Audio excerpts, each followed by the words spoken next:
5 minutes early. That's how efficient we run. Thanks for coming to Hammond Housing Authority.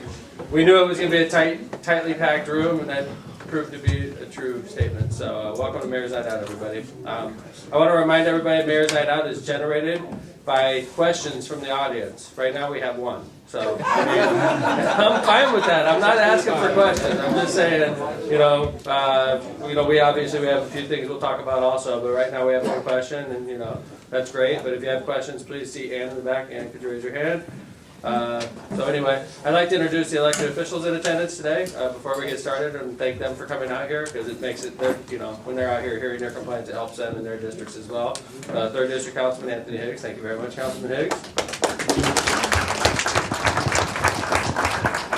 Hammond City Clerk Robert Golick, thank you very much, Clerk Golick. Hammond Councilman at Large Dan Spitali, thank you very much, Councilman. Where's Councilman Emerson? Oh, hey, Councilman. He's a sharp-looking man. Hammond's 4th District Councilman Bill Emerson, and I know he wants to speak to the conference. Hammond Councilwoman at Large Janet Vanez. And I would be in big trouble if I didn't introduce my wife, Marissa, the First Lady. Hammond, Marissa. I don't know if you've noticed, but Marissa recently announced she's running for Lake County Judge, so I wish her the best of luck.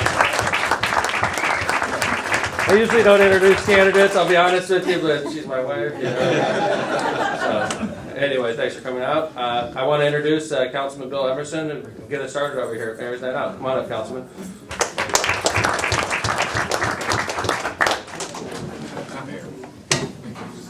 Oh, I walked in with them. Hammond 6th District Councilman Scott Rakos. Thank you very much. I walked in the front door with him and I forgot it. Sorry about that, Councilman. Councilman Emerson, how are you doing? Thank you, Mayor. Yes, Thank you, Mayor, and thank you for having Mayor's Night Out. I think it's a great way for people to see every department head at Hammond and councilman and clerk and everybody in the same room. So if you can't get your question answered tonight, it's a tough question. I did have a few things I wanted to say. I want to congratulate Dean Button, who replaced Stan Dostotny. Stan retired, and Dean and I met the other day with projects I'll go over real briefly. And Kelly Kearney, who also is replaced Jim Callahan, who retired. And welcome, Kelly, and congratulations. Also, I would like to welcome Clyde Stout, and I have to be honest, there he is. All right, thank you, Clyde. He is the new 4th District Supervisor, replacing Pat Moore, who retired, who replaced Jason Donovan, who was the old 4th District Supervisor. Really quick, I just wrote down some things I'm really happy. Last time we met was at Kenwood School, and I remember, I'll get to that in a minute, but some things I'm happy about in the last year. Hammond Schools will be playing at Riverside Park. I'm very happy about that. It's in the 4th District, and I think they should be, and I'm glad that we're getting it. They're also going to be playing at Riverside and Purdue, right? Yeah. And also, more residents are out of the floodplain, and so many more that I don't know how many more are really in. There's, I think, some maybe in the state line area, but that 4 years ago, everyone was complaining a lot about that, especially in Sliker. The dog park, we have a new dog park in the 4th and in Hammond, and very happy about that. 2 weeks ago, I drove by, and there were people out there during the ice storm, whatever it was, 3 weeks ago, with their dogs. So people are utilizing it.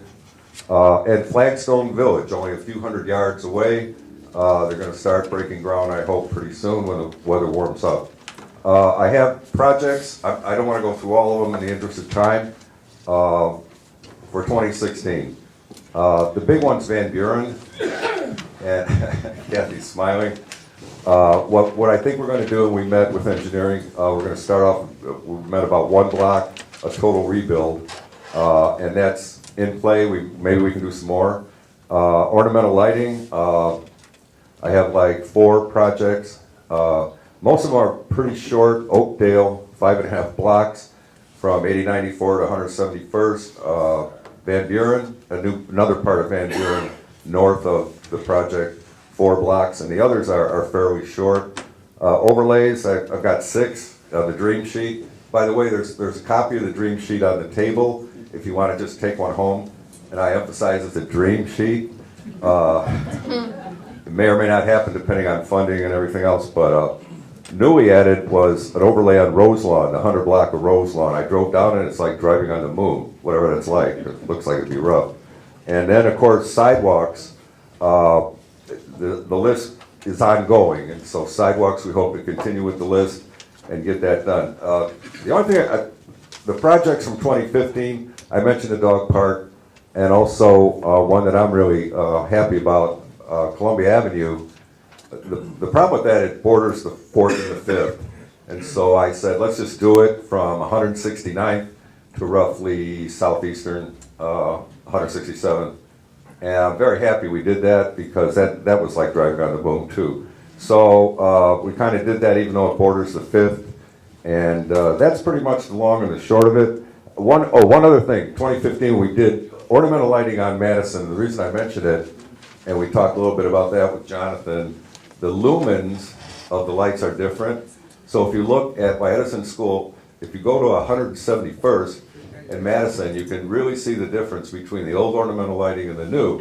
And the new is more efficient, and I happen to like it better, but you can really get a good contrast. If you go to 174th in Madison, stop at the stop sign, please, and you can actually see them on each corner. You'll see the newer bulb and the older bulb on the same intersection. I just did that before I came here. Really get a sense of the difference in the lighting. So that's it. I don't want to waste any more time. Thank you.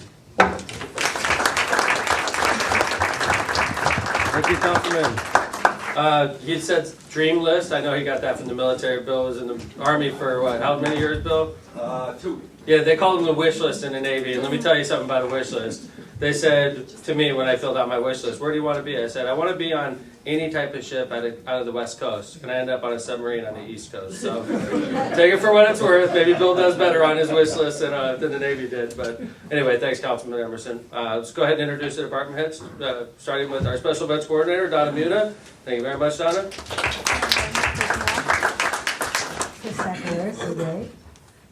Carmen Paniella, Housing Authority. Jill Nasky, Port Authority. Heather Gray, City Controller. Mark Hines, Parks and Recreation. Africa Tarver, Economic Development. Chris Campbell, Information Technology. Brian Poland, City Planning. Ron Novak, Environmental. Marty Wolgus, Hammond Sanitary. Courtney Margraf, College Bound. John Doty, HPD. Phil Dion, Planning and Development. Mark McLaughlin, Chief of Staff. Dean Button, Engineering. Jeff Smith, Fire Department. Brother Jack. Jack Smith, Sewer Department. Dennis Rudowski, United Neighborhoods, Inc. Kurt Cook, Building. Chris Kantar, Legal Department. Kelly Kearney, Inspections. Gabby Perez, Public Works. Ivan Prieto, Code Enforcement. Ed Caruso, Water. Hi, Donna. Donna Muna, Special Events. Hey, Donna. How's it going? I want to thank and introduce the new department heads. Bill already went into it. But I want to introduce Jaime Prieto. Jaime used to represent the 5th in Public Works. Now he's the head of Code Enforcement. Welcome aboard, Jaime. Kelly Kearney, who is now running the Inspections Department, came from the Code Enforcement. Thank you very much, Kelly. Congratulations. Our new city engineer, Dean Button, came to us from Short Elliott Henderson. And who starts on Monday, Mark Hines, the administrator for the Hammond Park Department. Resident of the 4th District. Lives in the 4th District, which is nice. So we like to represent well across the city. I'd also like to introduce your new district supervisor, who is responsible basically for all trash, all street conditions. What am I missing? Recycling, but you know that's on sanitation issues. Clyde South. Thank you very much, Clyde. Welcome. Did I say your name wrong? Well, yeah, okay. And then Gary Gleason, who took the night off and put Johnny on the spot. Hey, Gary, how's it going? Gary came from the 4th. Now he lives in the 5th, right? Yeah. Yeah, well, I grew up in the 4th, but I'm in the 4th. That's sort of what I said, yeah. All right. So anyway, thanks for coming out, guys. I want to thank Carmen Paniagua, the director of the Hammond Housing Authority, for letting us use her building today. Thank you very much, Carmen. Hey, Carmen. don't you grab a microphone since we're here? Hammond Housing doesn't get asked very many questions during mayor's night, so I like to initiate. So I call them commercial breaks. Carmen's got a lot of stuff going on at Hammond Housing. Why don't you go ahead and tell us what's going on over here? Yes, I do. I don't know if any of you have noticed, probably the ones from the area. Right across the street from us, all the development that's going on. We actually have a new development, and Councilman Emerson mentioned it briefly. Blackstone Village, which is going to be, and I'm hoping to get some units up and running probably by May. It's gonna be 72 units, affordable housing. It's not public housing, it used to be the projects, we're getting away from that. So now we're going into affordable housing, so everything across the street, affordable housing, I think it's gonna make a great improvement. We're moving totally in a different direction, and I definitely think all the residents in the area are gonna appreciate it once it's done. All right, thanks, Carmen. Sure. So that's outstanding. Thanks for letting us use your room. This is usually a crime watch room, and this is a big crowd for this room. So I want to thank all the residents for coming out to Mayor's Night Out. Thank the department heads. Nobody's making an extra penny for being here tonight. So this is all good government. We used to do it 12 times a year, and it got a little redundant, so we cut back to 6. And we're doing it once every other month or thereabouts, but we do each district at least once every year. So we're in the 4th. We love it here, and thank you for coming out. So again, Mayor's Night Out is driven by topics. So let's say you ask a question, we'll take that question. Let's say it's about road conditions or something like that. We'll try to stay on topic. So maybe somebody else has a question or a comment about road conditions or code enforcement. We try to stay on topic, and when we're done with that topic, we'll read off the next question, and when we run out of questions, we're done, okay? Sometimes when you go to Mayor's Night Out, there's burning topics and you got angry crowds. Sometimes when you go to Mayor's Night Out, everything's going well and it goes real quick. You never know what you're getting. Well, sometimes you know what you're getting. I remember one time we had a situation in part of our city where there was a lot of basement backups. And wouldn't you know it, Mayor's Night Out happened to be scheduled that same week, literally in that neighborhood. And it was one Mayor's Night I'll never forget. So sometimes, you know, we work these schedules out basically a year in advance. And here we are in the 4th District. Thanks for letting us come out. I want to remind everybody, we have an event this year called 219 Day. It originated last year in Hammond. It was a social media thing, and it was shared thousands and thousands of times. This proclamation we did was a joke. On February 19th, we called it 219 Day. And this year, we're having an event. 219 Day, February 19th, is a Friday. City offices close at 2:19 p.m. that day, I'm just telling you guys. And we're going to go over to the Civic Center, we're going to have a big party. Free entry, we got bands lined up. Donna, could you talk a little bit about 219 Day? Sure, we've got Jake Blues Band that starts at 5 o'clock. Then we have a comedian / magician that comes on about 6:15 or so. Then we have another stand-up comedian that comes on a little bit after that. Then what else, you guys? I can't remember. We got like craft beers. Dick Diamond and the Dusters. Dick Diamond and the Act. Dusters. That's 8:30 to 10. Games. Cornhole. We got the beanbags, the shuffleboard. Fake tattoos. Tons of food. Yeah. Craft beer Yeah. for $5 each. We still got the photo booth. Is that still in there? Photo booths in. Alright. Fire pit in the back. With a Fire food pit in the truck. back. We're trying to make it as region as you could possibly make it. So we do have temporary tattoos that day for everybody that's wanting to get wild that night. So it's going to be a good time. February 19th. It's a Friday. It starts at 5 p.m. City offices shut down at 2:19, and then we're gonna have a good time. So hopefully you guys can make it. It's free. Can't beat the price. It's gonna be a good time. I'm hoping this could be a cool event we do every year in Hammond. So come out and support us that night, please. All right. So what do you think, Donna? Want to go ahead and jump in? 10-4, sir. We've got 3 questions, starting with engineering. It's gonna be a quick night. I love it. On the spot already. Oh, okay. Welcome. First mayor's night, I get the first question. We've got 2. We've got 2 of the 3, Dean. You're obviously not doing a great job. I'm right up there. That's a bad sign. When will the bridge on Kennedy Avenue, before you get to Highland, right before the bridge, be fixed? Thanks. That's a good question. That's a Little Cow project, right? It is a Little Cal project. Consultants for the Little Cal Commission have been shortlisted. Proposals are being requested from those consultants to do a design on that bridge. So that bridge is, basically the concern on the Little Cal is that section that bridge is too low. It requires a closure at that location, so you'll need sandbags or some other structure will need to be in place in the event that the water level in the Little Cal gets too high. Right. So in order to... That was one of the first the first place that flooded was Northcott. I think, Kennedy, Gary, you remember? Oh, Gary already took off? What's up? Oh, okay. Anybody remember? I think Kennedy was real soon. Yeah, it was Northcott and then, this, back when I was a public works. Right. Northcott and, Calumet was, pretty close to it. Right. And, Well, if you remember, they were working on the Little Cal, so in '07, they were working in Highland, in right. '08, they were working in Munster, reconstructing the Right. levee, so where the damage occurred Well, the bridges- mostly was at those locations about Right. where they were working.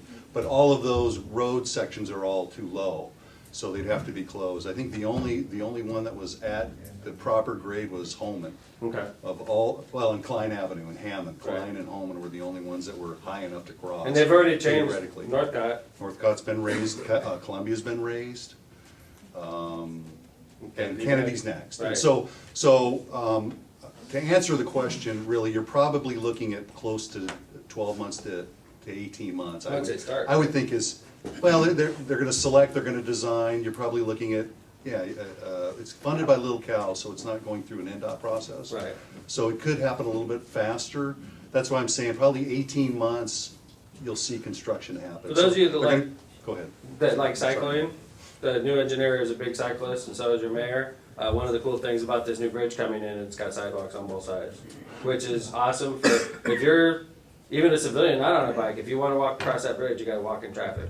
And there's no sidewalks at all, and the new bridge has sidewalks, and it's actually, I've seen some design, I don't know if they picked. There's that one. there's ideas. Each consultant's But supposed the- to come up with some sort of idea. It seems like they're going for sort of like an ornamental looking bridge, is that a true statement? Yeah, what the Little Cal said was they want a landmark bridge Right. at that location. So the Little Cal's gonna pay, they're gonna contribute to the cost of the bridge itself with the sidewalks, and any ornamental aspect would be funded by the communities Cool. attached. So that's the overall plan. So consultant selection, 6 to 8 months, 9 months of design, and then go to construction. Great, yeah, You said they'll have to close the bridge? sure. Yeah, well, my former company looked at a proposal to do that. There were two options. One would be to close the bridge completely to rebuild the bridge, and then they could do that in one construction season. If they could also stage the bridge on two sections, so you could keep lanes open across there, but it would take a lot longer to complete. So my expectation is they'll. But we're not pushing it, this is not a city project, this is Little Calumet River. But, River you know, I Basin was just Authority. wondering how that's gonna affect all the new development over there. You guys are shutting a major. Yeah, we're shutting down the other side of the bridge. Granted, it's gonna be harder to get from Highland to our development, but your concerns are well warranted at the same I time. was just worried because it was so rough, because it was rough on Hammond's side and Highland's side as smooth as could be.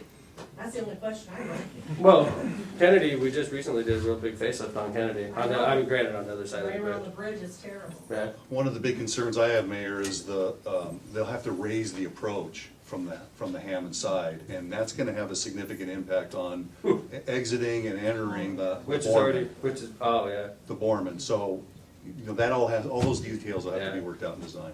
plus, we're having a good time developing Oxbow Landing, former River Park Apartments. It's going really well, obviously, we're building things. One of the things I always talk about is it's hard to get into it, right? Sure. Yeah, when you're coming up the highway, if you're coming, eastbound and you get off and you head south on the Kennedy, you have to take a real quick left, you have to cross traffic to get into there. That's one of the complaints we hear about from developers all the time. You've probably heard it a dozen times, right? Yes. So we obviously have to make sure that this new bridge doesn't even make it more difficult to get into that development, because that's not good for us. But the good thing is, and we're sort of morphing off the bridge discussion into, the Oxbow Landing was purchased by the city when I first became mayor for $14 million. The real estate, the buildings, everything. We probably spent a couple million demolishing, we had to settle lawsuits. But when you look at, if we, just the value of land, $14 million, that's how much they were being taxed on. Now, how much is the Hampton Inn worth by itself? Hampton Inn was 12.5 million. The Buffalo Wild Wings was somewhere around 3 million. The new office building that's going up right now is about 5.5 million.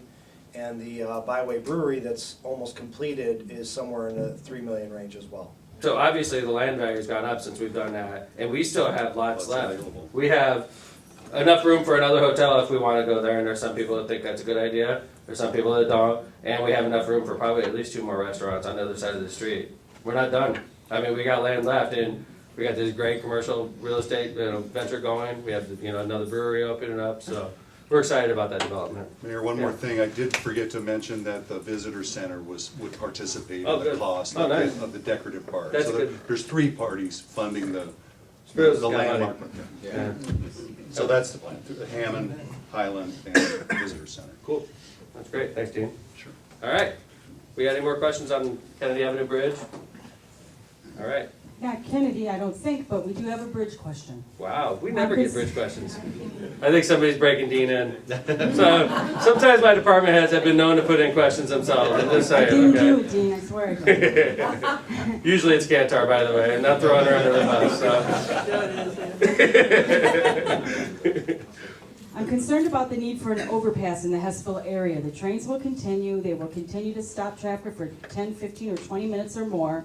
I'll continue to call 911 in the non-emergency number and the trains will finally move. They'll be issued tickets, Hammond gets a few bucks, the process will continue. Why can't we have an overpass Okay. that was done on Holman and Indy? I speak a lot as mayor. I go around and talk to neighborhood groups. I was last night at Pulaski Park Neighborhood Association, which is North Hammond, all right? And I leave there, and one of the main things that I was getting yelled at about is, Mayor, we gotta have another approach going over these railroad tracks. And they're not talking about Hessville, they're talking about North Hammond. When you talk to the railroads, you have to keep this in mind. First off, when you look at the laws, the federal laws that deal with federal government always wins, and then you got state government down here, and then you got local government down here. Railroads are more powerful than states. Not as powerful as the federal government, but railroad law, like, they don't care about mayors. I admit, it's significant to them. They don't really even care about congressmen. Governors, they start to care a little bit more, obviously federal people. Hammond, the reason our forefathers in Hammond built Hammond where it is because of railroads. They were here first. I'm not making excuses, this is just a fact of life because of where Hammond's forefathers chose to build the city of Hammond. They built it there because of the railroads. And now that we've all grown up and our houses are here and we have automobiles, now railroads are a pain in the butt. I get it, and then this question also referred to the process where the chief has his officers go out and cite these people. Chief, could you talk a little bit about this process? How many tickets we give annually to the train companies for blocking the tracks? We probably write over 1,000. A year? I believe we were A year? more than, I think of the last quarter we wrote 1,200. When do you write it? If they stop completely for more than 10 minutes, is that what it is? It's 15. 15 minutes. Yeah, Stop usually- completely or going really slow? Stop completely. Okay. There is a car limit. The officer can count the number of cars. There's a number of cars that can be attached to most trains and go through. But usually it's a time limit thing. We usually only ticket the ones that are stopped. Okay. Now, what happens now when you give them a ticket? What happens to that Well, train? historically, what's happened is nothing. No money comes to Hammond. County would negotiate a settlement. It'd be like a class action for them. They Yeah. accumulate all of those complaints. They would take the tickets from all their communities, Mhm. not just Hammond, and they would negotiate them in some type of settlement. And I believe, a couple times we got breathalyzers. Speed guns was my favorite. Speed guns. Speed yeah. gun. Things It's we could- insulting. I things mean, we could- don't need speed guns because of dang trains. I mean, Things we could buy ourselves, Right. that were thrown at us, or disposable items that the officers could carry around. And, we are working with county now, and, Dave Ham is helping us out. I agree with you. It seems like they have Yeah. they're more serious about it. They're more serious about it. Bernie Carter has made some promises, and we're hoping that we can work with the railroads a little better. They have a new person running the railroad over there in the switch yard, and there's some new bosses come in. They seem a little more amicable. Time will tell. Can I ask you an honest question? Do you guys get disenchanted because let's say you have a great officer that hates trains as much as we all do, and your officer goes out and writes 15, 20 tickets, and then he sees like a breathalyzer come in return for all that hard work. I mean, do they get discouraged? Yeah, they do, but they keep at it. They know how important it is, because we keep getting the same complaints that we were talking about tonight. And, I used to get caught by trains walking to Lafayette School. Mm-hmm. So I grew up like that. Back in what, 1930s? So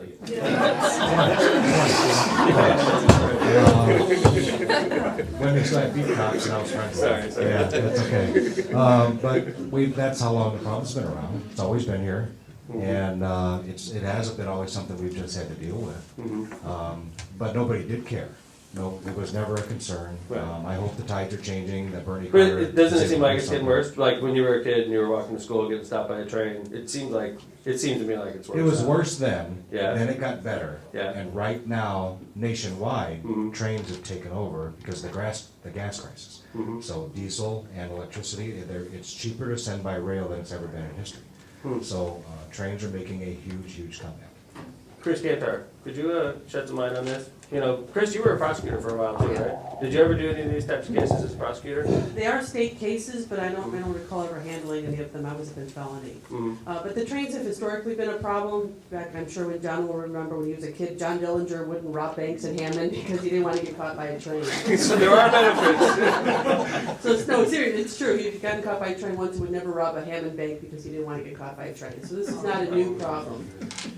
But we have been working with the prosecutor's office. The prosecutor's office is very concerned, especially in that area of Hessville, where there's kids who sometimes jump over the beds of the trains to try to get to school on time. Mhm. And they have promised that they were gonna step up the enforcement Right. and ask for harsher and harsher fines. That seems like the worst complaint I get is right around Scott School. It's brutal. Yeah. It is brutal. They'll stop, and the school, you can see the school right there, and the kids just, they go, because they don't want to get in trouble, you know?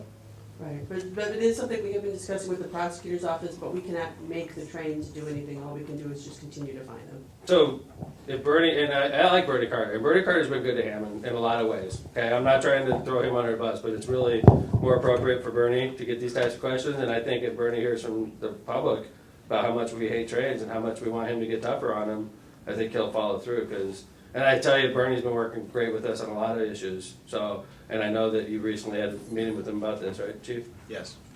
So, you know, I know Bernie, sometimes maybe we can get Bernie as a guest speaker for the Crime Watch here and bring him in and ask him these questions, because I think he needs to hear it from you, not just from us. Okay? Any other, yes, ma'am? I think the question, even though you've answered, I think to Betty Weeds regarding this, if we could build a bridge on Holman Avenue, which we never thought we could do when I was a kid, you know, it was done. Right, Then Calumet Avenue, also, or Indianapolis. gotcha. What are some of the problems with doing some type of bridge in the Hessel area? It's cost. I mean, how much, does anybody know how much Holman Avenue Bridge costs? I know 169th Bridge. 22 years old. What's The that? the home, 22 years old. oh, the home The Holman Avenue Bridge. Bridge downtown. Stan was like, this is the kind of thing Stan was perfect at. He'd be like, $40 million, and you're like, and even if he wasn't telling the truth, I'm like, hey, he's been here 40 years, Stan, yeah.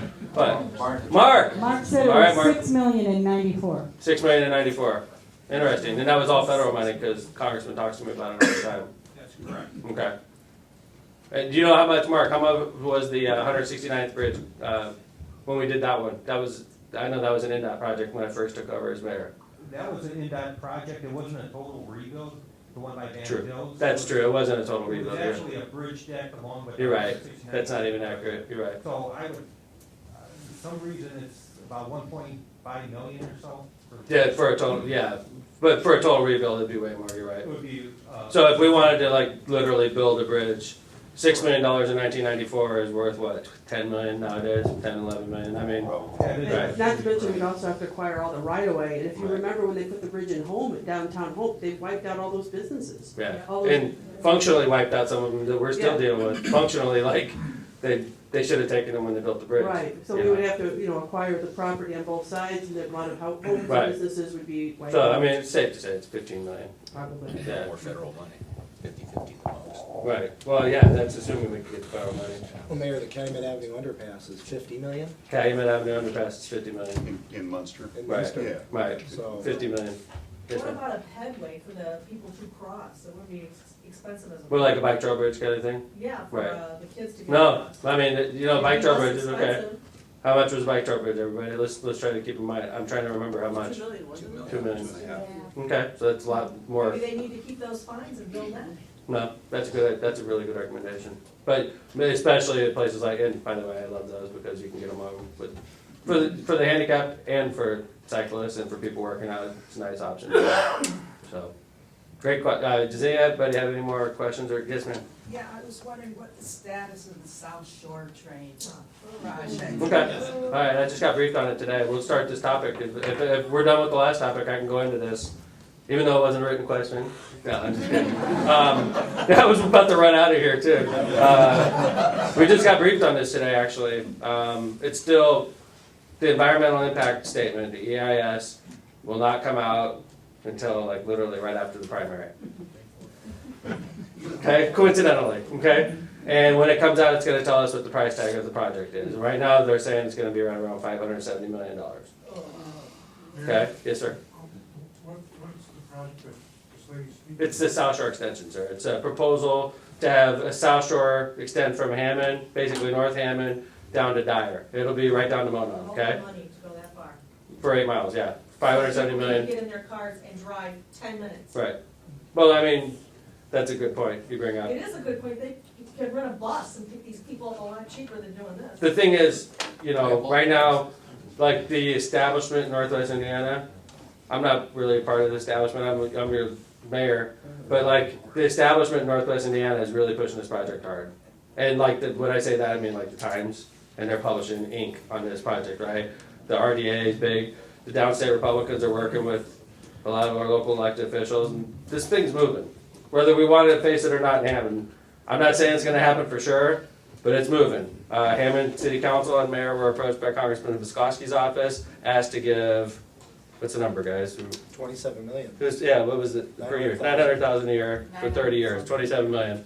Instead of saying 900,000 a year, I always say 27 million because it's more shocking, to be honest with you. But 900,000 a year out of our seeded money, and that money is being spent. So we take 900,000 out of that part of our budget. That's 900,000 that we're gonna have to take out of another part of our budget.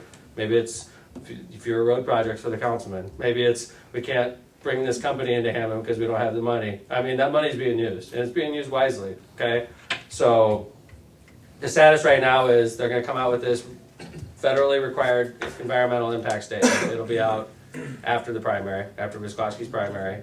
And at that point, we're gonna know financial impact, how they plan to pay for it. I imagine the council and the mayor are gonna get another push from the congressman's office to commit seeded money towards this project.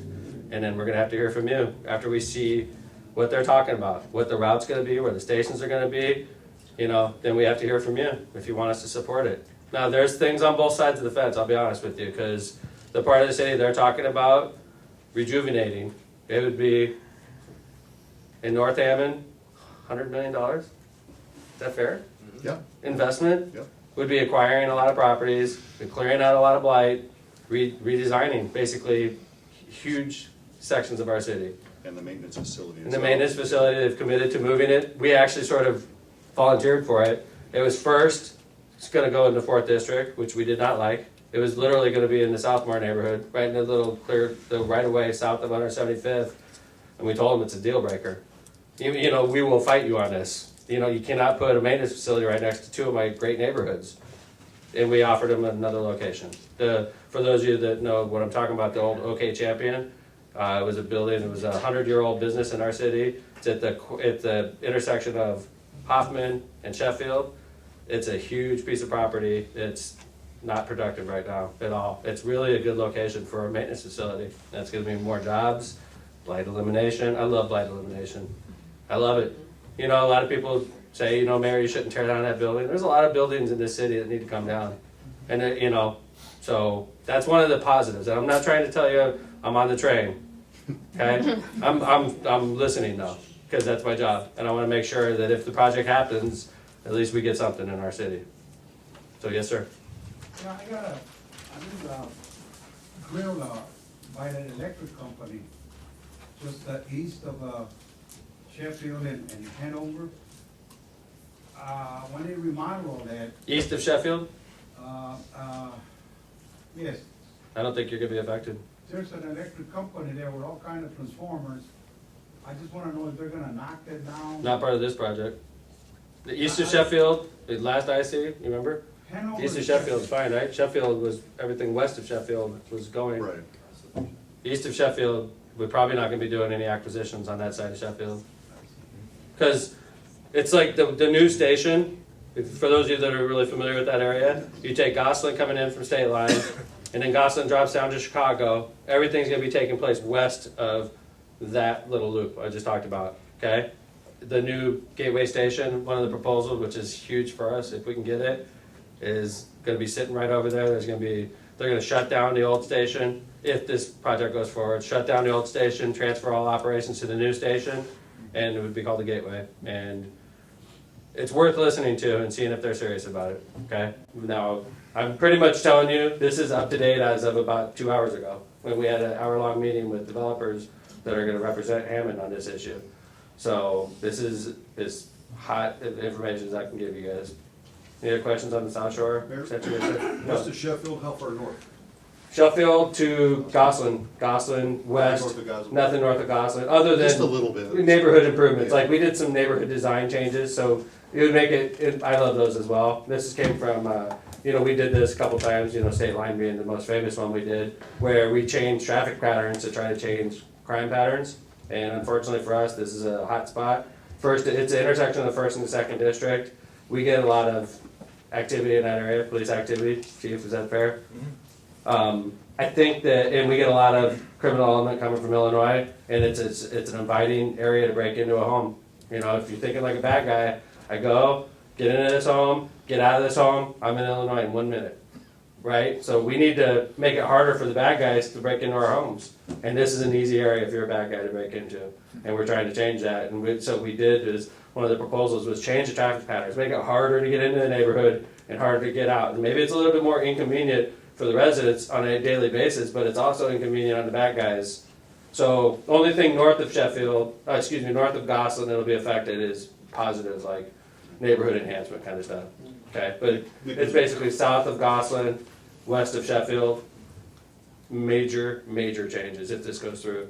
Just the city won't look the same in that part. So there's some people that are excited about this. There's some people that are skeptical. There's some people that look at that map and their home is in the shaded area, and they're like, "What? What's my home doing in this area?" We're not committed to anything. The city council and the mayor have stood strong. The councilman, the congressman's probably upset with us because we didn't sign on. We're listening, and if this thing's going to happen, I think it's my job to make the best deal I can for our city, and I think the council agrees with that. We've talked about this, so. Questions? Yes, sir. I want On the South Shore? What? Question No, on the no, South not Shore? South Shore, no. How about South Shore? We'll exhaust this topic before we move on. Thank you. Donna, do you have another written question we can go to? We'll get to you, sir. I do. With a child with a trach, is 911 getting any better, or should we still be nervous that it'll take a long time if we need medical help? Okay, Chief Smith, Chief Doty, grab the microphone. We had a long council meeting the other day. Yes, we did. Who wants to start? Go ahead. It's getting better from 3 months ago. It had to get better because it was like talking to a person with 2 cans and a string. Right, Chris? It is getting better. A lot of it is previous dispatch. When we ran dispatch in Hammond, the person that answered the telephone was sitting right next to the person that was going to dispatch the call. There was numerous times that we would get a fire call and we could hear the person calling on the telephone to 911. My house is on fire, there's a car accident, and we could hear them dispatching us at the same time. We could hear the distress in the person's voice. We don't have that anymore because the call taker might be sitting where Mark is and the dispatcher could be in the back room. And they type stuff in, hit send, and they send it to the person that did not hear the call come in. A lot of it's typing error, which we had a fire call, or I'm sorry, a sick person call last week. The call came from Lear Seating on 165th. The dispatcher typed 1401 175th. So the ambulance over here at Station 7 went towards the 1400 block, which is right here, to 175th Street, couldn't find anybody. The lady had passed out, she had woken up in the meantime, the people were calling. Our guys are like, hey, there's no address 1401, there's a 1403, but there's not a 1401. Do you have a better location? And then they told us Lear Seating. If they would have said Lear Seating in the beginning, the business name, the guys would have went to Lear Seating, and it would have actually been another ambulance and another engine that responded. So, And that's the thing, Jeff, excuse me, Chief. When we compromise our safety, you told me about a story last week about a Hammond address being called, and we were compromised because we were fighting a fire, so we had to send Hessville. we had a call at Egger School, So I had 6 rigs at Eggers School. It was a false alarm. But in the meantime, another call came in for 510 143rd Street, which is in North Hammond over by Lincoln School. So all the fire trucks in this general area and down or over by Holman Avenue and Central Station were at Eggers. The call for 143rd would be North Hammond, but all those rigs in that area were also at Eggers, so now Hessville starts coming to North Hammond. The first arriving rig got there, said there is no 510 143rd, do you have a better location? Because when they dispatched the call, they said there's smoke pouring out of the front door of this house. So my guys get there, the first rig, that was battalion chief, he says there's no such address, do you have a better address? Well, in the meantime, all these fire trucks are leaving Hessville now and racing to get to North Hammond. And the dispatcher goes, hold on, we have the phone number from the caller, we'll call him back. 5 minutes later, they finally called us back and said, you guys can cancel. The call's in East Chicago. It was a 9-minute response. I did find out later that there was no fire in East Chicago. The guy was burning wood in his backyard. But had there been a fire in East Chicago, there was 9 minutes that nobody in the city of East Chicago knew there was a fire. And I had 7 engines, 4 aerial trucks, 4 ambulances, and 2 battalion chiefs on the street. Nobody in the whole city was at any stations at that time. And the thing is, that compromises all of our safety. It does. We have our engines all over the place. They're supposed to be sitting in our neighborhood waiting for our phone call. So it's things like this that are scary. Chief, I know you've had some examples as well. Yeah, it's about the same. Our police officers have gone to calls that have been actually in other communities. You know, most of you probably know there's a Beach Street in Hammond, there's a Beach Street in Munster, there's a White Oak in Hammond, there's a White Oak in Munster. There's a White Oak in St. John too, right? St. John too. Yeah. Colfax runs through like 6 Right. communities going south. As far as you can go to the Kankakee River, actually. So if they get the address wrong, they don't get the city right in the beginning. The trouble is, it is a daunting task what they're doing. We're the largest consolidation because we're a very populated county. We have 18 entities that they had to bring together under one roof. Hammond, the largest of that, was doing over 100,000 calls for service a year that they had to take on. I would imagine Gary is pretty close, and then East Chicago following behind that. So that's a lot of calls for service, you know, and they're understaffed. They're not up to staff on radio personnel. And the big thing is we did go through a walkthrough, and they are basing what they're doing out there on a model. They've opened other dispatch centers before, but this is their largest one they've had to do. They came to Hammond and looked at what we were doing. They didn't specifically ask or take recommendations from us, so they went off the model. When I toured the place, the first thing I did say to the guy was, why is the call taker so far away from the dispatcher?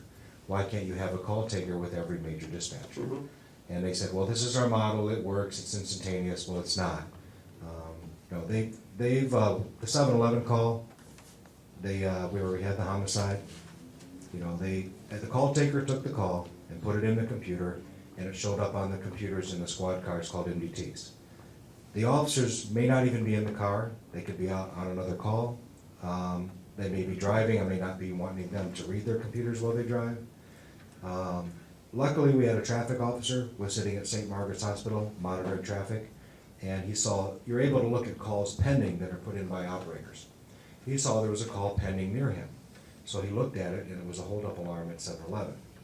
So he says, I'm gonna start that way. So he goes on his own. Car 6, 2 beats over, not her beat, sees the same thing, gets on the radio, calls the beat officer, it was car 4's beat, and says, hey, there's a hold-up alarm going on your beat, you should go, I'll come too. So everybody started converging, and we got there before radio actually dispatched it. So they need to work on this. Yeah. And And in that case, we literally just missed the bad guy. Right? As far as like, had we been dispatched instantaneously, we could have maybe got there right as the bad guy was coming out. Right, the homicide was quick. From the time the button was pushed, then it goes to an alarm company, they call county. And I don't believe in watching the video that we could have prevented the homicide. I do believe a quicker response always helps us and aids us in catching the bad guy. We do believe you heard our sirens. You heard officers responding because of the way he ditched his evidence and fled the scene. In some ways, at least we have that, it helped us. But if we had been quicker on the scene, we may have actually saw him leaving or been able to give pursuit, and we did not. He got out of the area. So now we're still working that case. I don't believe they'll change their model, They only have agreed to make modifications. They said they would get wireless headsets, so that they could get up and go talk to the dispatcher. That may help. They claimed, I talked to the Hammond Times, that they talked to them, and they got it down to 7 seconds. There was a delay. Well, I had an officer 3 blocks away who caught the call on his own, and I don't know how many seconds went by before he saw it, but 7 seconds might have made a big difference. Okay. So there's room for improvement. So 911 is, we've been, and we'll go to your question in 2 seconds, Ruth. It was forced upon us. Okay, this came from Indianapolis. We weren't asked, hey, I didn't get, the complaints I got about Hammond Dispatch were usually that the dispatchers were grumpy. Not that dispatchers sent you to the wrong address. We did not get those. The dispatchers know this city, every square inch of this city. So when you called and you said, I'm at Lear, they know exactly where Lear is and they're going to send the right rig there, right? Now we're talking to people, this person may have grown up in St. John and have no clue about Hammond Streets. So that's the thing, we're trying to, I'm at Lear, they're like, well, what's the address? I'm at Lear. I'm in an emergency situation, I'm at Lear, send it, what's the address? What's the address at Lear? That kind of stuff causes problems. So, you want to bring the microphone up? We try to keep it on, do you think it's good enough right there, Jake? We don't need the microphone, or? Okay, we're good. So close. Yeah, Ruth? I have a lot of complaints from the people in our area that they're afraid to call the 911 when it's a non-emergency event. It's ridiculous, but And welcome they to. won't call. They just won't call because they said, I don't want to take I know. time away from. We've been trained our whole dispatch." life not to call 911 And- unless it's an emergency. and Hammond used to have such a great Non-emergency. Well, guess what? We are supposed to call 911 now. It's hard to break lifelong habits. Like when I was a little kid, that's what they taught us, and all my whole life. Mayor, the other night, the 2 gentlemen that are in charge of this dispatch fiasco thing were at the council meeting, and somebody asked that question, Councilwoman Venez actually, and Councilwoman said it just like the mayor. It's everything we grew up on that you were told, never call 911. I'm telling you, they want you to call 911 if you see a dime on the street, because what was his theory? Everybody has a different, everybody's definition of emergency. a different definition of emergency. They want you to call 911. My bike was stolen. I got a flat tire. I don't know. I mean, really, that's what they told us. They said It's so they want you to ridiculous. call 911 for anything. Anything, even if it's minor. It's totally against everything we grew up on. I know. I mean, I just want to make it clear. We're not in charge of this ship. And I don't say that very often. We're not. We have great recommendations we give to them, and they're sort of cocky. They're like, Brian Hitchcock said, I've been doing this before. I don't think they're so cocky after that meeting. I know, I heard they got their butts kicked. I It missed was like it. Custer Little Bighorn. Councilwoman Vanez, could you, you were at the meeting the other day, could you shed a little light on what you thought? I don't mean to put you on the spot. That's okay. I don't think they really appreciate the concerns of the residents. I mean, these are lives that are at stake. And they talked about a gentleman's dog that ran out onto Wolf Lake. That's like a member of the family, and somebody made it sound like, oh, well, it was just a dog. Right. And, It could have been a kid. Exactly. And if it was a kid, they wouldn't have been there for a half hour. Exactly. So, these are human lives that we are talking about, and I just can't imagine how devastating it would be for one of us or anybody to lose a loved one as the result of, a lag in communication. Well, the one the councilwoman just brought up was a guy that was walking on the bike path over by the pavilion, and there's really no address on the bike path. So he says, I'm on the bike path, right by Wolf Lake, across from the Lost Marsh. I think Hammond Firemen would have found him in 1 minute. But they dispatched that rig to 17 minutes. Took him 17 minutes. But they dispatched him to the pavilion, and then they went to Forsyth Park, and they were driving all over the place looking for these people. When the gentleman called 911, he said, my dog fell through the ice. I'm on the bike path across from the golf house. Golf course, clubhouse. They took the call. They said, I'm at Wolf Lake. They said, are you Wolf Lake, Indiana or Illinois? He said, Indiana. Hold on, sir, we're dispatching everybody. They dispatched the call, 2100 Calumet, which is the physical address for Wolf Lake. I don't care if you're at the Channel by Amazo or Sarah Star, If you're at the bike bridge on the west side of 2100, they're going to the 2100, splash pad then, right? They went to the splash pad. Right. Couldn't find anybody there, called dispatch, you have another location. Splash pad's a half a mile from where this guy is. Yeah, he actually was about 2700 Wolf Lake Trail Road, but he could see the golf course. Long story short, one of Chief Doty's officers actually found him on the bike path at the 2700. My guys were at Wolf Lake Channel up on the boulevard by Liver Brothers parking lot looking for him. My guys called him back and said, do you have a better location? And then 10 to 11, 12 minutes into the call, they finally told my guys, well, he stated that he was on the bike trail across from the golf course.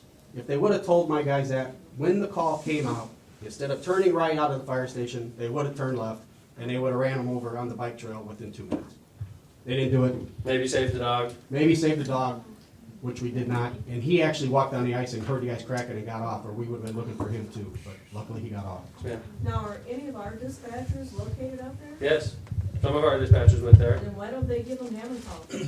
Good question. More sense. Well, let me tell you something about Call 911 and ask them. our dispatchers that went over there are sort of demoralized because in Hammond we pay a good wage, and to our dispatchers we paid a good wage, and these dispatchers that went over and started work for the county, they don't make very much at all. It's shocking.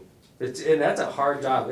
As mayor, if you said, hey mayor, I'm interested in getting a job, to get a job in dispatch, it was like filling a spot on the Supreme Court. I'm not even kidding. You had to go in there, be able to deal with stress, be able to work shifts, be able to be on call without any rights, say, hey, sorry, you gotta work today. Nobody showed up. And then not only that, you have to pass something called IDAX, which does not, I put people I thought were gonna pass it and they failed. It's a hard test.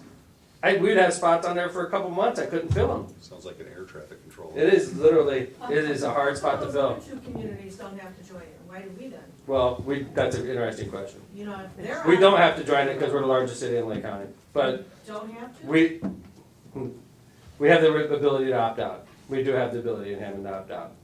Mayor, just as a little ray of light, just remind everybody, we do have the 311 app, so if there's something you want to report that's not Thank you. an That's emergency, good. That's good. there is an option, because believe me, I get stuff. Chris, that's really good. I never get even thought stuff all about the that. way from, they don't have enough pierogies in the prepared food section at Strax, to my neighbor, no, I swear to God, I got the email. oh, yeah, I sent the email around, to, my neighbor is a drug dealer. So, I mean, just use the 311 app, and you can put in your location, you can put in your non-emergency, please don't send an emergency. Hey, Chris, I think we're onto something here. I never really even thought about that. Is that an alternative to having a resident with a non-emergency doesn't want to call 911? The users have. Yeah? Yeah, they're definitely putting them in there. Nice. But the main thing to know is that if you're gonna put something into Hammond 311, you're not gonna get an immediate response from a police officer. If you need a police officer or fire, call 911. Right. But like if it's not emergency, let's say, I think my neighbor's a drug dealer. Can I do it on 311? Absolutely. We actually have. And a it's crime confidential? tip. I know the answers to this. I'm yeah, leaving. it's prompt. Yeah, Thanks. right. We have a crime tip now. It doesn't show up to the public. It comes to us. It's actually directed to the police officers, and you will still get status updates as to like what has come of that information, but it is confidential and it's not pushed to the public. It doesn't show on our crime map, Right. Or not crime map. Sorry, the Don't even get into that. That's a whole other can of worms. It doesn't show on the Hammond 311 issue map. Okay. 911 is a mess. We're on it. Yes, Debbie. Hi, nice to see you. So of course, this question was for me. Oh, And okay. I'm asking you now, because you just said that Hammond could opt out, so Right. why aren't we? Well, Is it financially? part of it is, Our lives? no, part of it, but like, we're not supposed to, they're supposed to do it right. This But isn't supposed obviously they're not. okay. But like, And in the meantime, there's a lot of lives that are in danger. Right. Including my daughter.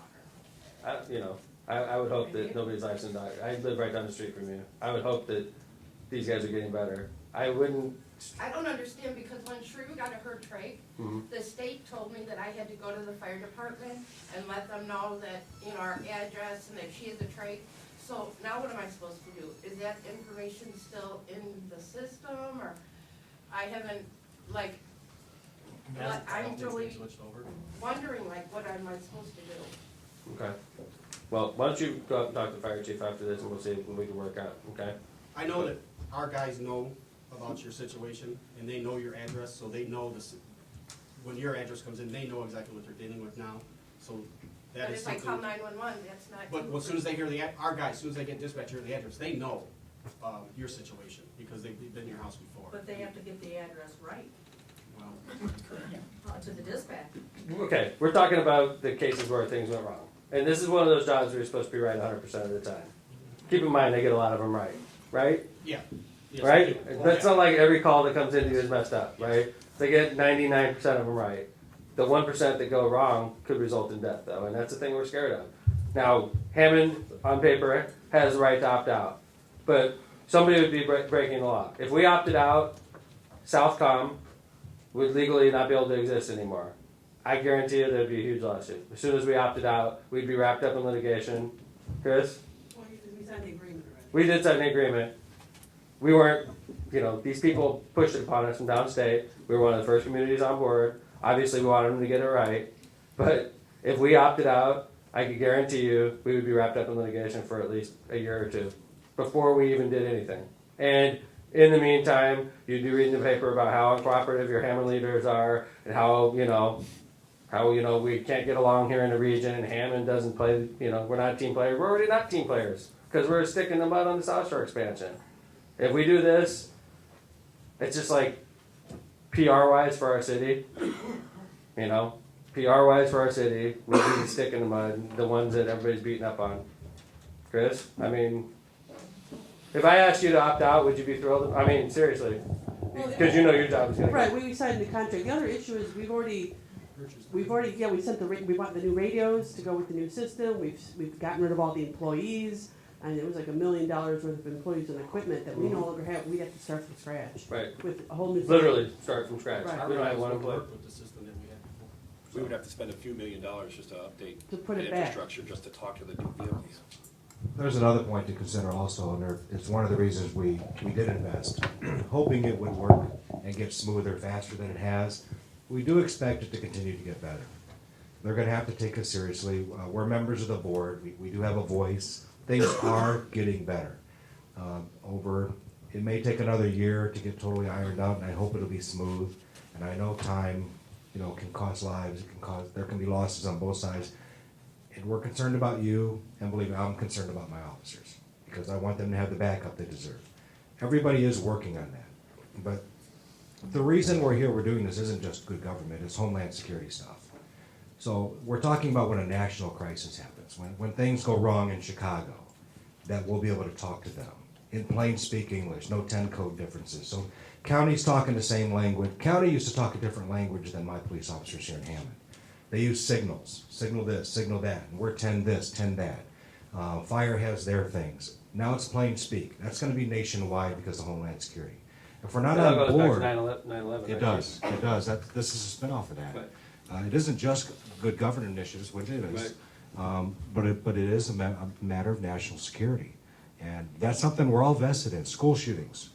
Agencies from all over a county come when a school shooting happens somewhere. The officers have to have the same radios. They have to be able to talk to each other.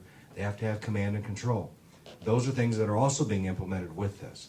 So this consolidation really is very important. It's very important that it's successful. I wish it was going a little smoother than it is, but we do need this to happen. Yeah, and I'm not a basher. I want this to go well. But I do like to point out that Hammond your leaders weren't polled on what they thought about. We were told. Okay. I got a question for the fire department. The Citizens Assistance Program, is it still ongoing? When you have everybody on file in that computer? Yes. Because I think that's something we need to start pushing again, because it's been around for a while. Okay. I don't know if you've ever had to use it, but if it saves one life, it's worth it. Yes, ma'am. The other thing, and John, Chief Tony can agree with me on this, the radios are so much clearer now. And we can talk before, if we had a rig in Hessville, they couldn't talk to anybody in Robertsdale, or we couldn't hear them sometimes. It's so much clearer now. We had dead zones in the hospital. We still have one at the Horseshoe, but they're working on that. They're putting some type of repeater in there.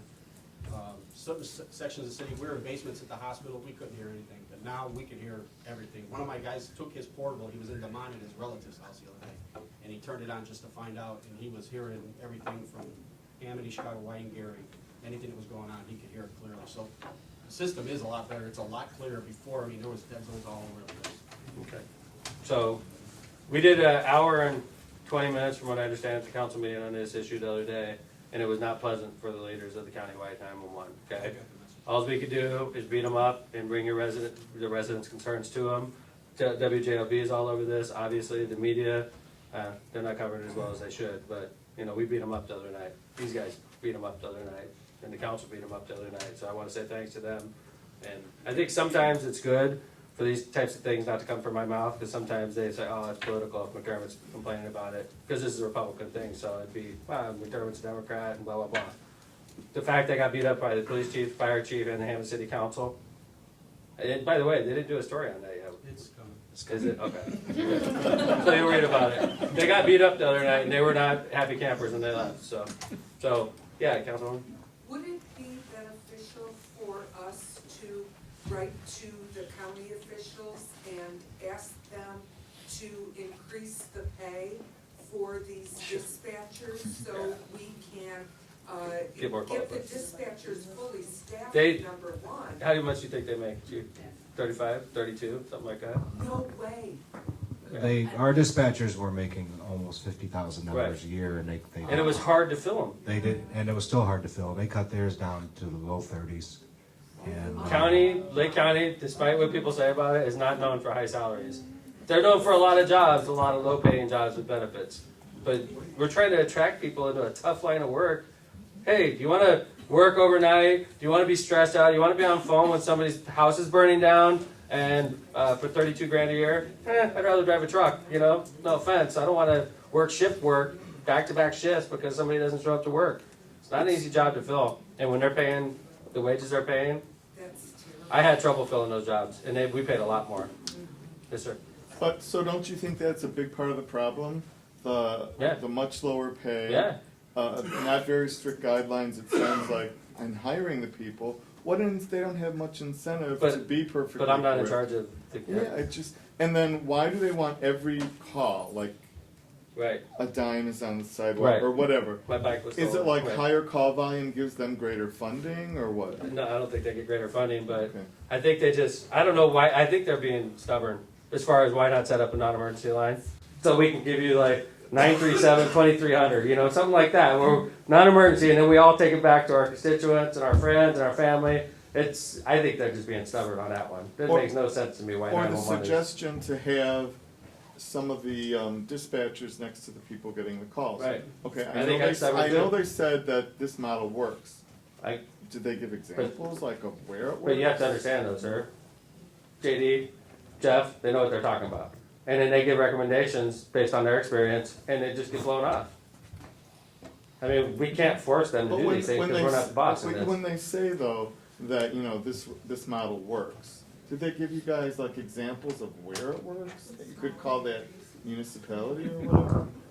No, we know the guy that opened up this one. He did 3 before, but I believe the largest consolidation was 4 cities, or 4 entities. Not 18. Not 18. So a larger entity, and like I said, I wish they would have spent a little more time in our house, since we had the largest house, and see how we ran it, and they might have had a better model. Instead of bringing a model in from the outside, maybe they could have tailor-made a model to Lake County.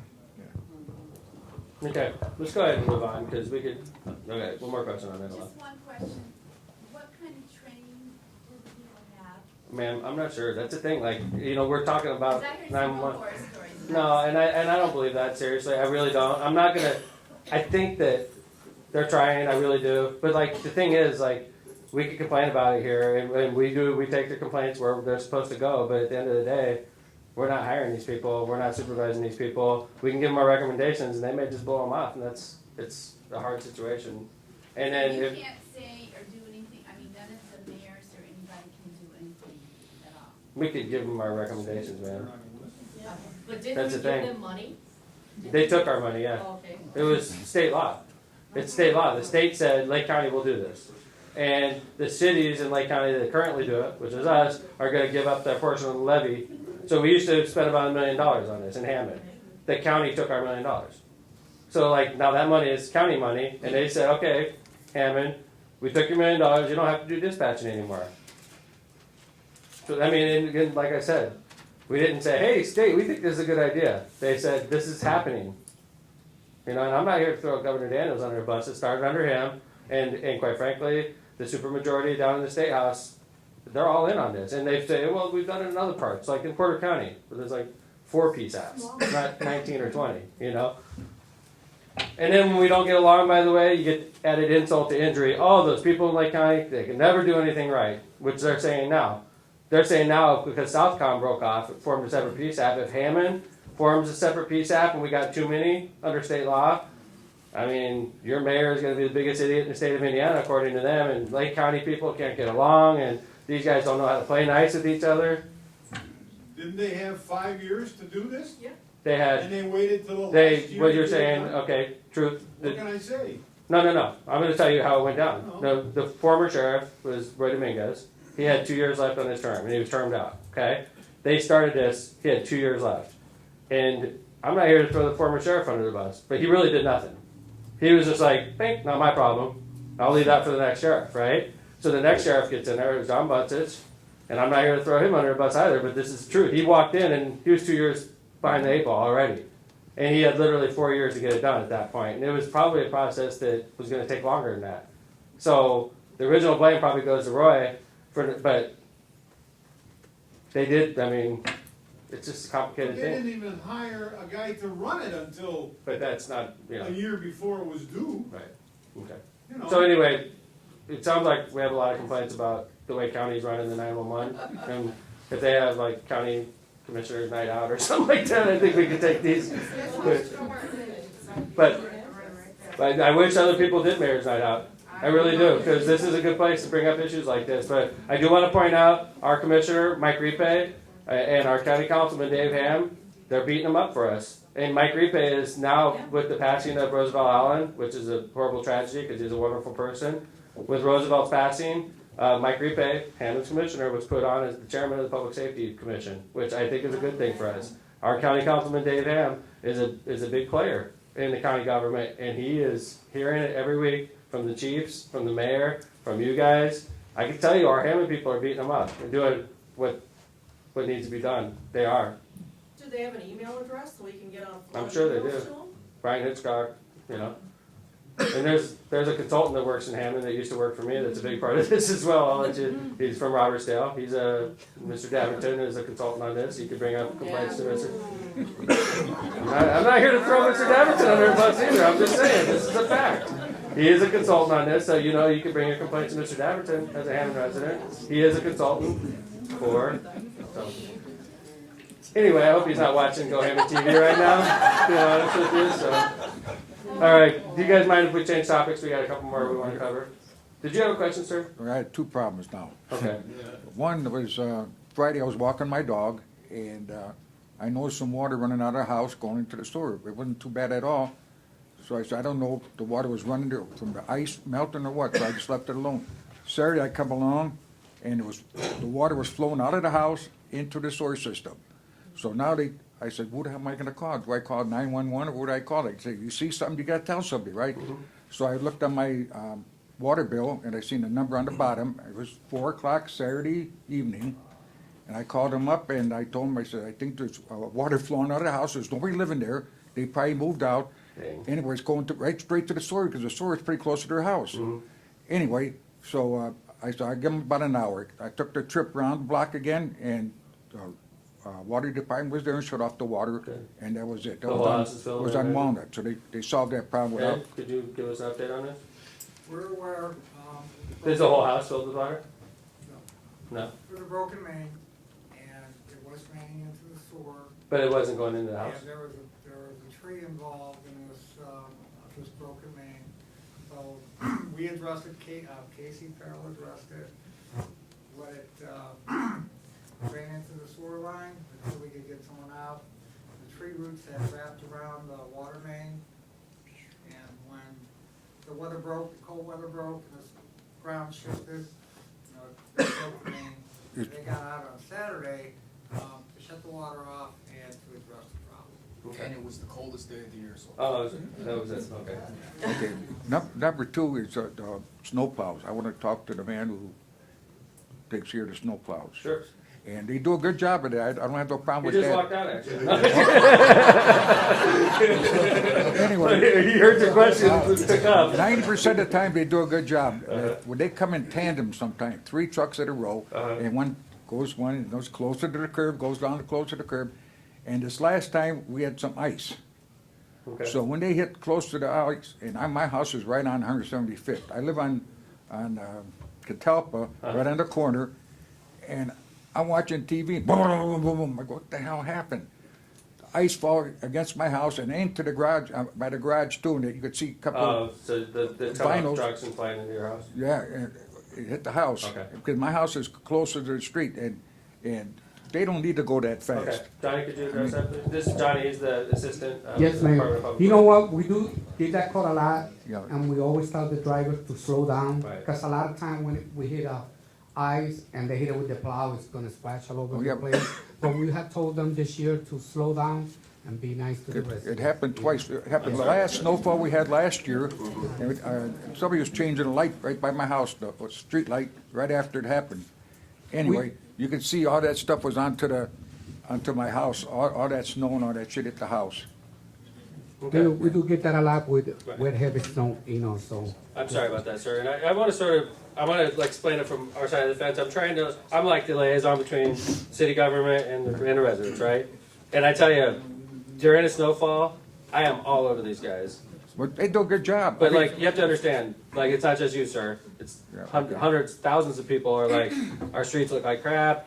Mayor, what are you doing? Get these guys working. Are they sleeping on the job? What are they doing? So I'm like, Johnny, get those people out there. Gary, get your people out there. I'm taking a lot of heat, right? Well- And then the drivers hear it, and they're driving fast. They gotta go, yeah. And then they throw the snow into a driveway or it gets the house, and then the homeowner's like, hey, you don't have to drive that fast. And it's like a tough issue, sir. And I'm not trying to make excuses, but another one I get is, Mayor, your driver always pushes snow on my driveway. He hates me, and I know why he's No, he doing does it, that all because this the time. guy and I, back in high school, we didn't like each other. Every time it snows, he pushes snow right in my driveway. And I'm like, if my guys have enough time to be pushing snow into somebody's driveway, Gary, how many times have you He heard does this it all the complaint? time to me too. I don't have that problem with that. I know that's gonna happen. You know, I always say you got 81,000 people, we might get 10 calls. Most people understand, you know, that's actually the way the plows are even built, to push to the right. Right. And But as far as the gentleman's complaint about the ice getting Yeah, thrown I against the heard, house? but you know, it also has a lot to do with the snow too, like, we just had a snow that was real powdery. Right. And Oh, there's no when we're problem. pushing it, it looks like you can't even see a mile or two behind us because it's like a snowstorm. It's just powder. Right. The one we had, that real weird one, it was like a slushy. Mhm. And these trucks, I know it always looks like they go fast, trust me. If we can get 30 out of them, that's a good day. Mhm. Once you put the plow on the ground, 11-foot, 3,000 plow, plus you load it with 10 ton of salt, you're lucky to get 30. And we don't do that anyways. But it depends, if that snow's wet, just at a normal speed of 10, 15 mile an hour, it's gonna go. Right. You know, Right. and you'd be going pretty steady, and then all of a sudden you hit something that maybe the guy put salt, and now it's a little more wet, and it kicks off. It Right. happens. Probably one of our worst problems, I didn't hear his address, is 169th and Hessville. He lives on 75th. Okay, well, in Yeah, Hessville, close the to the houses street. are like almost right on the side, it's like Right, house, right, sidewalk, right, curb.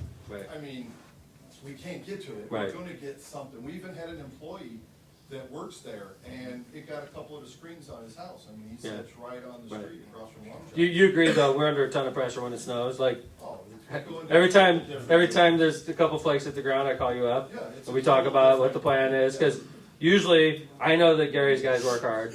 So I'm like, okay, I wanna hear straight from Gary's mouth about what our plan is, so I can turn around and put it on social media. And we'll blast it out to all the residents, that all the guys are working, they've been working since 3 in the morning, they're gonna work until but I can tell you, it's funny, when I hear people retire as mayor, they always say, I'm gonna enjoy snowfalls and fall.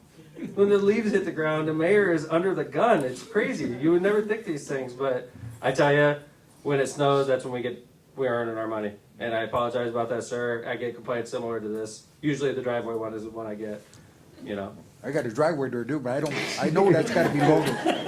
I If know they I put snow in your gotta put driveway up with next that. time, I got a gotta problem put up with with it. that, I know that. All right, thank you. All right, Donna, what do we got? Last question, Mayor, it's not really a question, just a shout out. A big thank you to all the departments who work with the 311 app. The response time has been excellent. Chris, you gave me a report the other day I thought was really good. How many downloads, how many people have downloaded 311? Do you remember off the top of your head? Actually, I have it written down. I Oh, look thought at you that. might ask me. 1,815. That's pretty solid. It's not bad. I'm assuming most of them are Hammond residents, so. I would hope so. When you think there's 30,000 homes, we're starting to make an impact. Yeah, we're doing real good. Yeah, We're good. and tons. I tell you, if you're a civic-minded citizen, you're sitting in this room right now. If you're civic-minded, you got to download this app. It uses the GPS on your phone. If you take a picture of graffiti, we know exactly where it is because it's GPS encoded when you send us the picture. It's a wonderful app. It covers street light outages, everything. Garrett?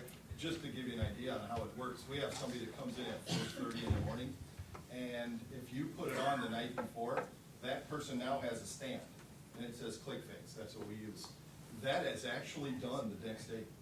It's kind of like, I don't want to say 911 is so right now, but. Bad example. ClickFix is really Bad a lot example. faster, I don't wanna say that. We actually have a red stamp, and then that person will do the ClickFix, and the foreman will have a box, and they go in there, and it's kind of like when they see that, they're like, oh, okay. And then the driver actually know now too, when they pick it up, they'll call the radio girl, she'll call up to the front and say, hey, this certain address, so we follow up to make sure those are picked up. Great. Yeah, and with tomorrow, we're gonna have a press release go out, letting everybody know that for 2015, we were number 22 of the top 50 Yeah. cities. Out of the country. Out of the country, out of the world. Out of the world. Yeah. Out of the world. So Right. it's The top number- fixers. We had we're number 22 for the most issues fixed. And we're up there with like Chicago and stuff, right? Chicago was number 1. But yeah, I understand. There's millions of people there, right? But not bad. I mean, 22. I'll hang out with right next to Chicago. Except for crime stats, we don't want to be anywhere near that. No, so. So fixed issues is See, click fix is a good thing. It's in other imitation is the best form of flattery. Whiting and East Chicago have both recently done it. I know Valparaiso has done something similar. I think Whiting and East Chicago use the same exact company, right? Same exact company. Wonder Yeah, how that they happened. followed us perfectly. I wonder how that happened. Say consultant. All right. Sorry. Any other wrap-up questions before we wrap up for the night? Yes, sir. Why are there so many cars that are parked on the opposite side of the street? Columbia, side streets, you name it. Because people park like that. I mean, Chief, do we normally enforce Isn't it? that a, Yeah. isn't that a state driving offense to be parking facing the wrong way? Chief? If there's a double yellow line, you're supposed to be facing the direction of traffic. Okay. Yeah, you're supposed to. Double yellow line. Double yellow line. It's on a residential street, not A necessarily. residential street that's unmarked, there's no rule. Okay. What about Columbia Avenue? Is that marked or does it not matter? Columbia Avenue's Parts got of, parts of Columbia Avenue is marked, part of it is not. Right. At least not marked properly. Right. I was just driving down Columbia the other day going northbound, and from 169th Street, that's a one-lane road, for example, and I was just gonna mention to probably Dean, that we need to do on Columbia, to help with what you're talking about also, we need to do on Columbia what we did on Holman Avenue. That was a beautiful project up there. We had a lot of traffic enforcement up there all the time and accidents. What we did north on Holman. From we could- Sibley North? Yeah, we could do that on Columbia and clear up a lot of that dueling traffic. We get accidents from that. We get passing on the right, which we don't want. But technically, it's technically illegal, but it's also very dangerous. But if we would have assigned parking spaces, it would also solve this gentleman's problem as well. So, but I can send officers down there to take a look at the parking issues, sir. Another good example for C-Click Fix, you can take a picture of the car park, send it anonymously. I do that on purpose. Because I'm always like, when I put it in C-Click Fix, everybody jumps on it. Because it's like my handle's like Mayor Tom. So like, obviously. When I put it in anonymously, stuff gets done. Like if you're like, okay, if I take a picture of my neighbor that parked illegally and I didn't want my neighbor to know I did it, you could do it. I've done it actually. No, I'm just kidding. My neighbor's watching this. I can't say that. Any other questions? Yes, it was across the parkway. Yes, sir. Just wondering what this doesn't really have to do with Hammond, but what are your thoughts on the proposed 6 cents a gallon gasoline tax, the additional $1 cigarette pack, Right, and making 80, 94, 65, and 70 tollways? Well, okay. That's a big bill that's going through the House. I testified in support of it because of a couple reasons. One of them is we need more money for local road funding, okay? I don't think that, I want to remind you that bills, like this bill is in the House. There's another bill that's totally different in the Senate. And quite frankly, both of them could die very easily. I've seen it happen a number of times. And if both of them pass, they have to reconcile those two bills together. And you have to keep in mind that a lot of people that are voting on this bill are running for election this year. Okay? And a lot of them are hardcore Republicans that are anti-tax. I'll be honest with you, if something like that passes this year, I'd be amazed. And then when you start talking about, you talk about like hiking the gas tax to direct it towards road funding, it's sort of, some people may actually think that's a good idea, some people may not. But when you're talking about privatizing 465, 65, 80, 94, that's not going to happen in a short session. And this is a short session. The bills have to leave the House and go to the Indiana Senate Thursday. So if they haven't moved by then, they're not going to. Yes, ma'am. Take the money from the South Shore, fix up. I like it. That's a good one to end on. All right, I want to thank everybody for coming to Mayor's Night Out in the 4th District. Our next Mayor's Night Out will be held on February 24th, 2016 in the 5th District, right down the street, Gavitt Middle High School cafeteria, 6:30 to 8:30. February 24th is the next Mayor's Night Out. Thank you all. Don Amuda, and Special Events Coordinator, thank you very much. All the new people, everybody, thank you.